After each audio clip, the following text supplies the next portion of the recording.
Mesdames et messieurs, bonjour. Nous sommes le professeur Olojane Nkonku, premier docteur en droit international du pétrole, des minerais et de l'énergie. Nous sommes aussi procureur international Laura Kouatita et diplomate des affaires pétrolières, minières et énergétiques des Nations Unies. Et nous sommes le secrétaire général des Nations Unies élu. Donc, officiellement, nous avons pris place à New York officiellement. Donc, mais comme on nous empêche d'accéder au fauteuil et on veut perpétuer l'esclavage, nous allons continuer à nous battre parce que nous sommes irremplaçables. Okay? Chaque personne naît avec sa spécificité. Ce que nous ne voulons pas, c'est qu'on nous dise nous sommes ensemble alors que les autres soutiennent le système d'oppression, d'esclavage. Donc nous sommes ici à Genève, nous sommes le 5 juin, le 5 juillet 2022 et nous sommes à Genève. Juste un petit mot que nous avons envoyé la demande au gouvernement suisse. Il y a beaucoup de rumeurs, mais la transparence tue les rumeurs. La transparence tue les rumeurs et montre aussi que notre démarche, que nous prenons au sérieux nos fonctions de secrétaire général des Nations Unies. Aujourd'hui, que ce soit Antonio Guterres, que ce soit qui que ce soit, aucun leader, je dis bien aucun leader, que ce soit Xi Jinping, que ce soit Poutine, que ce soit le Premier ministre Lapide, ne peut pas venir devant les médias pour condamner la franc-maçonnerie. Donc on sait qu'ils ont sacrifié, la franc-maçonnerie a sacrifié des gens le 1er juillet, et là on va vers le 26 juillet. Ils vont tenter de sacrifier les gens le 26 juillet. Et il n'y a aucun secrétaire général, Antonio Guterres ne peut pas vous le dire. Il n'y a aucun secrétaire général, aucun leader ne peut nous remplacer. Nous avons nos propres spécificités. On ne peut pas dire tout le monde est comme Nkonku. Ça, c'est ce qu'on vous ment. Nous avons nos propres spécificités. Nous allons conduire les affaires des nations, que ce soit dans les airs, que ce soit sous l'eau, que ce soit dans le domaine mystique, dans le domaine économique, que ce soit dans le domaine spirituel, que ce soit dans le domaine des sciences et des technologies. Partout, nous serons là, nous sommes là. Et nous avons des expertises partout. Partout. Donc, avant même, nous avons vu dans les trams, on a mis déjà 26. 26, on a dit cryptomanie ou bien les McDonald's, le 26, mais ce ne sont pas des McDonald's. Le 26, ça sera, c'est comme le 1er juillet, une journée des francs-maçons, les orgies, une journée sacrificielle. Donc ils sont en train de chercher du sang. Et là encore, quand ils font ça, ils prennent même leurs frères et sœurs francs-maçons. On les sacrifie là. Donc personne n'est en sécurité. Or notre programme, la sécurité pour tous, le programme des Nations Unies, la sécurité pour tous, c'est ce que nous allons appliquer pour que ces massacres, ces génocides ne se reproduisent plus. Nous n'allons pas répondre à des rumeurs. Nous répétons encore, il y a beaucoup de vidéos que nous avons faites. On vient vous distraire avec des audios et tout ça. Ça ne nous concerne pas. Nous avons longtemps gagné des élections. Donc ce qui est en train de se faire aujourd'hui, en fait, c'est simplement une mauvaise foi, c'est simplement l'oppression. Nous avions gagné déjà l'élection depuis longtemps. Donc nous attendons seulement de prêter serment non pas sur la franc-maçonnerie, mais sur non pas dans la franc-maçonnerie, mais sur la Charte des Nations Unies, parce que nous ne pouvons pas change need the right direction. Le changement demande d'aller dans une direction, dans une droite direction, non pas droite direction, comment on appelle ça, dans une direction qui sécure les peuples, qui défend leurs droits, qui les protège contre les agressions et tout ça. Aujourd'hui, il y a beaucoup qui, la franc-maçonnerie les met en prison. Donc, ce qu'on appelle les trials, les jugements. Les jugements sont que ni loi. Voilà pourquoi nous demandons encore au gouvernement français de libérer les frères, hein, les grands frères, de libérer les grands frères. Les grands frères sont partis dans la rue parce qu'il y avait des bagarres. Mais quand on confine les gens dans un lopin de terre, on les confine, mais ça va éclater. On les confine et on les affame. Il n'y a pas d'emploi, il n'y a rien, il n'y a pas d'espoir. Les gens vont juste enterrer leurs morts. Donc la deuxième vague d'esclavage en Guadeloupe, Martinique, Réunion et la Guyane, ben, les gens deviennent violents parce que vous n'arrivez pas à résoudre leurs problèmes. Donc, nous demandons encore, Macron n'a pas gagné l'élection. Alors, comment Macron, qui n'a pas gagné l'élection, qui a fraudé aux élections, qui a été placé là par Obama, puisse être libre, et les grands frères qui n'ont rien fait, qui n'ont pas volé les élections, qui n'ont rien fait, se trouvent en prison. Et c'est pareil, non pas seulement en France, mais aux États-Unis, en Israël, en Allemagne là, en Allemagne. Le système oppresse les gens même en Allemagne. Même en Bosnie, je crois que c'est Bosnie, c'est le tennisman en Australie, on avait, comment on appelle, Novajevic, je pense, son nom. Nous avons intervenu pour lui en Australie, comment il était discriminé, comment il a refusé de se soumettre à un système maçonnique du masque, des vaccins. Il a refusé de prendre le vaccin. Qu'est-ce que vous avez? Il a des millions. Il a ces millions qu'il a gagnés avec la sueur. Mais on pouvait lui mettre le vaccin. Mais quelle sorte de vaccin qu'on pouvait mettre à Novajevic? Quelle sorte de vaccin? On le tue et vous prenez son argent. Donc nous sommes dans un monde extrêmement dangereux. Là. Nous sommes dans un monde dangereux. Donc dans le monde, il faut qu'il y ait un contrepoids. Donc il nous faut des Nations Unies très fortes pour faire une balance. Sinon ça sera la débandade. Il nous faut, avec le changement qui est arrivé, nous mettre ensemble pour travailler surtout sur le domaine économique. L'économie, c'est pour les humains, c'est pas seulement pour le business, et tout ça, mais c'est pour les humains, c'est pour les peuples. Donc voilà, il y a beaucoup de problèmes. Lorsque Vladimir Poutine dit, d'ailleurs que je demande Vladimir Poutine et Zelensky d'arrêter les massacres. Ça suffit là. Ça suffit. Si le 1er juillet, j'étais déjà assis là-bas, en ce net, au moment où nous sommes au 5, je serai chez Poutine, je serai en Ukraine pour arrêter ça.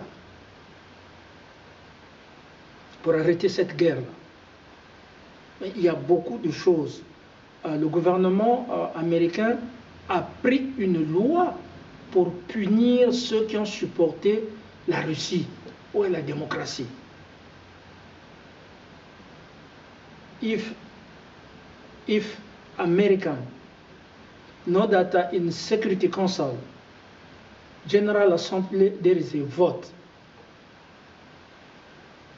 But when people voted to support, there are people who choose to support Putin, there are people who choose to support Zelensky, but the Americans take the law that they have to punish those who voted, exerce their democratic vote duties.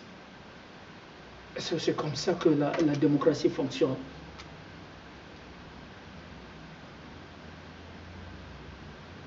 Donc, nous demandons la libération des grands frères, nous demandons la libération de beaucoup de femmes qu'on est en train de maltraiter, de mettre en quarantaine, de maltraiter. Là. Nous sommes en avance le 26 juillet, vous n'allez pas avancer. Et nous attendons aussi qu'il pleuve, qu'il neige, que le gouvernement suisse se conforme à la loi des Nations Unies. De nous donner nos badges, nos identités, nous n'en avons pas maintenant. Nous demandons aussi aux Nations Unies de nous faire parvenir notre passeport diplomatique. Parce qu'aucune image, on n'a montré aucune image à New York. Même il y a des médias indépendants qui ont montré les peuples dehors. Les peuples dehors, comme en Amérique latine. Beaucoup de pays, on a montré les peuples dehors. On a montré le peuple d'Israël dehors. On a montré ici, moi-même je suis allé à Guintram, à l'aéroport, comment les Suisses payaient leurs billets pour aller à New York. Et ils ont bloqué les flights. Est-ce que nous avons échoué? Non, nous n'avons pas échoué parce que les peuples du monde entier ont confirmé ce que j'ai toujours dit. Le pouvoir, ce n'est pas le président, le pouvoir, ce n'est pas les parlementaires, mais c'est les peuples. Le peuple, c'est la souveraineté. Celui qui est souverain, c'est le peuple qui choisit les présidents, qui vote les présidents, qui vote les parlementaires, les maires, ainsi de suite. Donc, la souveraineté, c'est le peuple. Et la suprématie, c'est la loi. La Constitution est la loi suprême. Et au niveau des Nations Unies, le droit international est au sommet de la pyramide. C'est Hans Kelsen, l'un des plus grands juristes, qui l'a dit, il a montré le signe de la pyramide. La pyramide, il a dit que les francs-maçons sont à l'intérieur de la pyramide. Et leur loi, alors que le droit international est au-dessus de la pyramide. Et la relation, à l'intérieur de la pyramide se trouvent aussi les lois domestiques, comme la Constitution, la loi sur les affaires, ainsi de suite. Et la relation entre le droit international, c'est-à-dire la loi suprême des nations, et les constitutions nationales à l'intérieur, se traduit par un lien de subordination des subséquents sur la suprématie. Nous n'allons pas vous donner un cours de la relation entre le droit international et le droit domestique. Mais le secrétaire général de l'ONU doit connaître le droit international parce que très bien le droit international. Parce qu'il y a des gens qui profitent, qui disent je connais le droit international, mais ils ne connaissent pas. Qui n'ont jamais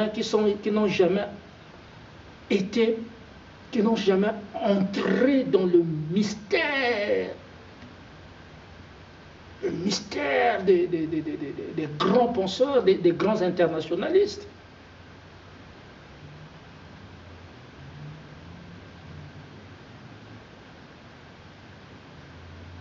Hans Kelsen,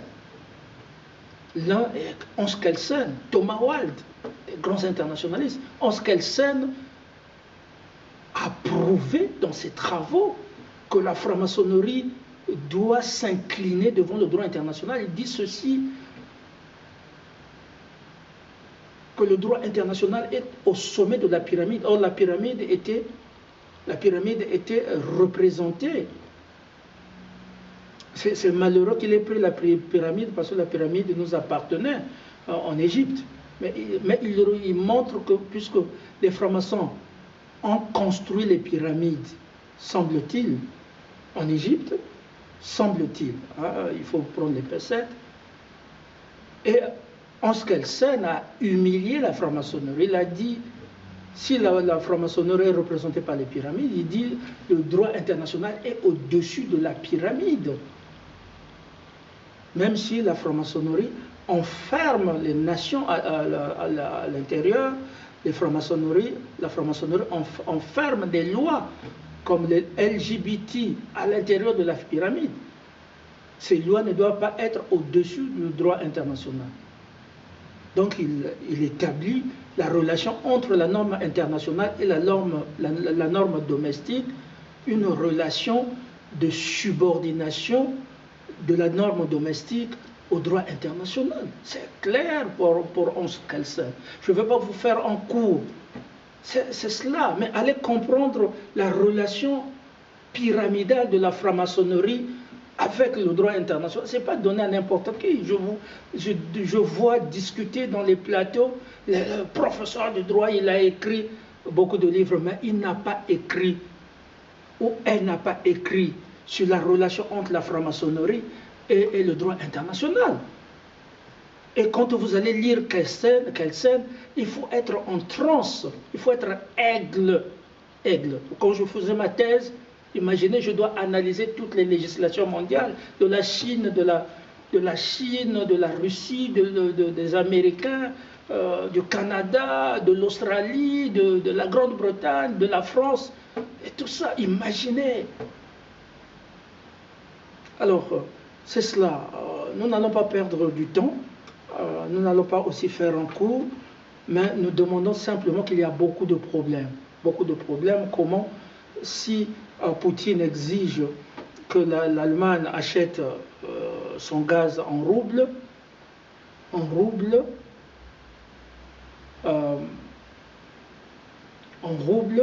ça veut dire que quelque part, d'autres monnaies sont en train, le système monétaire est en train de chanceler là. Donc ça demande des économistes, ça demande des professeurs, la global finance, pour rétablir le système monétaire international à ce qu'il satisfasse tous les pays. Et là, ça donne du travail à des systèmes de fiscalité. Des systèmes de fiscalité. Si le pétrole, si le gaz russe passe par l'Ukraine et une partie devient pour Biden, et Biden ne veut pas payer les impôts au gouvernement américain, parce que c'est une propriété privée, le gaz en Ukraine, ne veut pas payer tout ça. Et que l'Ukraine est détruite. Donc, quand on détruit l'Ukraine, le système fiscal en Ukraine n'existe plus. Quelle est donc la lex fiscalia? Quelle est donc Biden doit payer les impôts où? La fiscalité pétrolière. Ça, c'est des questions qui se posent. Et si l'Allemagne, si vous mettez l'Iran ou bien la Russie sous embargo, et que l'Allemagne continue à percevoir le pétrole par les viaducs, quelle est la fiscalité qui doit être payée, puisque l'embargo du pétrole affecte aussi la fiscalité. Donc, c'est des questions. Nous sommes l'expert des Nations Unies sur la fiscalité internationale, pétrolière internationale. Ce n'est pas Macron qui va se mettre debout devant moi. Ça, c'est sûr. Ça, c'est au moins sûr. De la fiducie à la fiscalité, c'est moi qui suis allé enseigner ça aux Français. En Afrique de l'Ouest, j'étais au Burkina, sous l'égide de la Banque mondiale. Donc la mutation qui est là opère beaucoup de changements. Et le secrétaire général des Nations Unies doit être compétent pour régir, de contribuer à toutes les solutions. Et nous sommes prêts pour ça. Nous sommes prêts pour ça. Et surtout, le dossier sur la sécurité des personnes contre la franc-maçonnerie. Quand on en dit le 26 juillet, ça sera une journée de la franc-maçonnerie. Nous sommes déjà en avance. Regardez votre secrétaire général, on est déjà en avance. Vous allez recevoir un petit montant, application, manger, danser. Mais le 26, c'est votre mort programmée là. C'est votre mort programmée. Mais nous sommes le gardien de la charte. Nous sommes là pour sécuriser le monde. Le secrétaire général des Nations Unies, nous avons déjà démontré tout cela.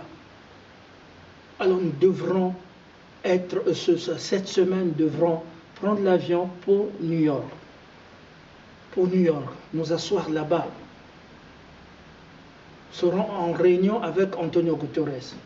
Il y a beaucoup de choses que nous devrons étudier avant de rencontrer les gouvernements du monde entier, de leur expliquer la politique des Nations Unies face à leur politique.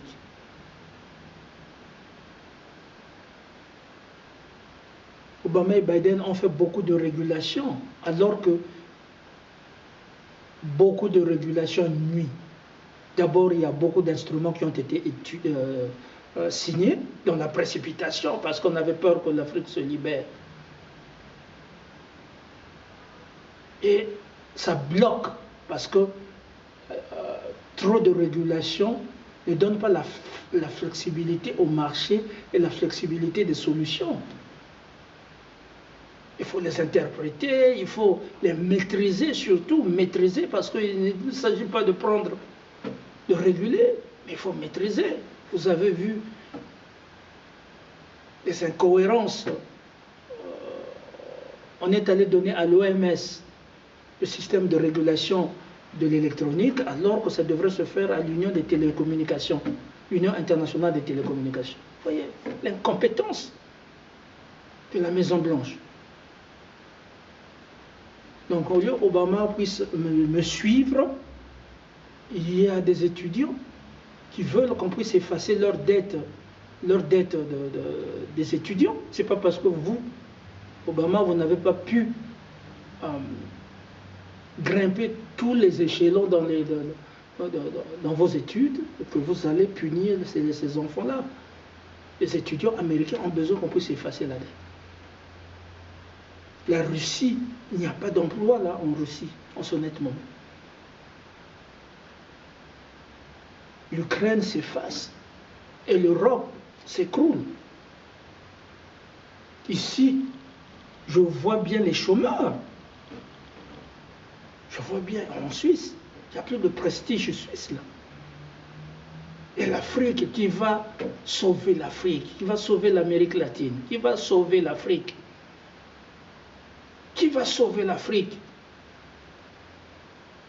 60 ans d'indépendance, vous allez fêter vos 60 ans. Moi, je n'ai pas souhaité l'indépendance aux Américains le 4 juillet. Je n'ai pas souhaité l'indépendance aux Canadiens. Comment souhaiter l'indépendance aux Canadiens si les Canadiens ne sont pas parvenus à venir à la télévision pour dire qu'il y a un Canadien qu'on a maltraité là-bas, qu'on a abusé des droits? Le Canada, moi, je ne peux pas vous souhaiter ça. Ça veut dire que le Canada n'a pas, avec les tracts, n'est pas libre.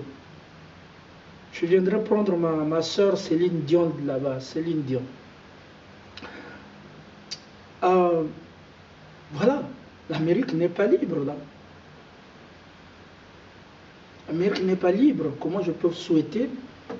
C'est se moquer. Si je souhaitais American Day of Independence, c'est se moquer de l'Amérique.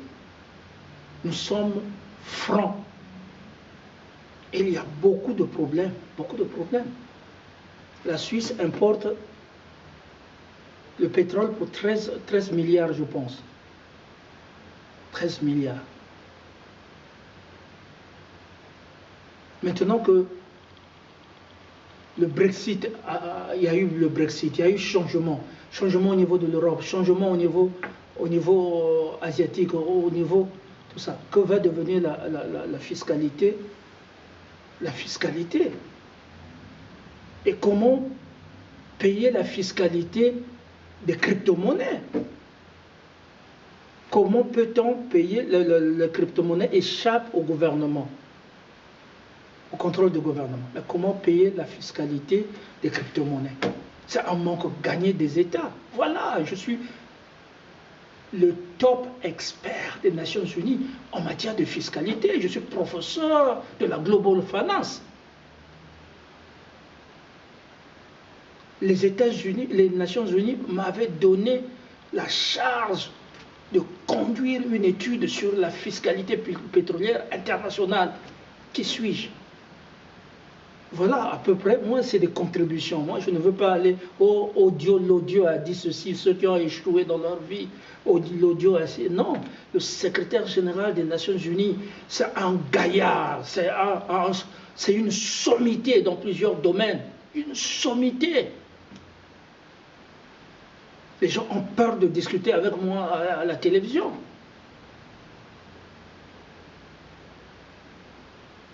Voilà. Alors, que Dieu bénisse toutes les nations. Nous espérons que la Suisse va se conformer au droit international et nous donne les badges. Nous espérons que, en moins d'une heure, notre passeport diplomatique des Nations Unies sera imprimé. Et puis, nous prenons le vol pour New York. Allez, gardez espoir, gardez espoir. Je remercie tous ceux qui ont soutenu, qui continuent à soutenir ce changement. Nous remercions aussi, surtout, nous sommes désolés pour ceux qui ont dépensé leur carte de crédit pour aller attendre l'inauguration, le transfert de pouvoir à New York. Nous sommes vraiment désolés, mais il s'agit d'un combat. Il s'agit d'un combat. Il faut célébrer votre liberté. Et nous allons la célébrer ensemble. Nous sommes debout pour ça. Nous n'avons pas d'autre leader qui peut nous remplacer parce que nous avons nos propres spécificités. Nous savons notre chemin. On a voulu mélanger tout. Non, nous sortons du lot. Nous sortons de l'eau. Nous avons déjà des solutions sur les crypto-monnaies, la fiscalité des crypto-monnaies. Nous avons déjà des solutions, nous sommes en avance. Vous ne connaissez rien du tout. Et quel impact pour des monnaies qui échappent au gouvernement.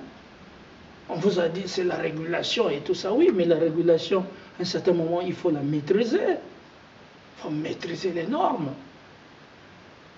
Et la régulation n'est pas la seule solution. Voilà, à peu près... voilà, nous n'allons pas contribuer, il faut éviter d'entrer en dialogue. On a dit aussi qu'on nous fait travailler. Non, on ne nous fait pas travailler. Si nous ne voulons pas être en ligne, comme hier, nous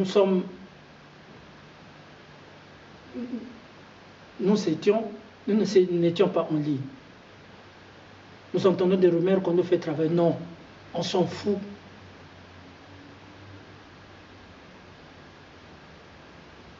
Nous avons été toujours bosseurs. Nous avons toujours eu le souci d'aider les peuples, même si nous-mêmes on nous maltraite, même si nous-mêmes allez voir là où nous dormons.